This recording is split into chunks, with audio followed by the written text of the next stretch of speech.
again the chicken breast, very nice, without skin. Then we have the walnuts, and we have the broccoli, and we have the vegetable, the bell pepper, the onion, the garlic, all the nice stuff.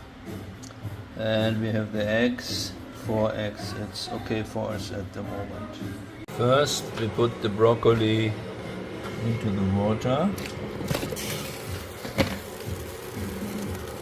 and let it cook for maybe 10 minutes. Then we cut the bell pepper. That is the easiest way.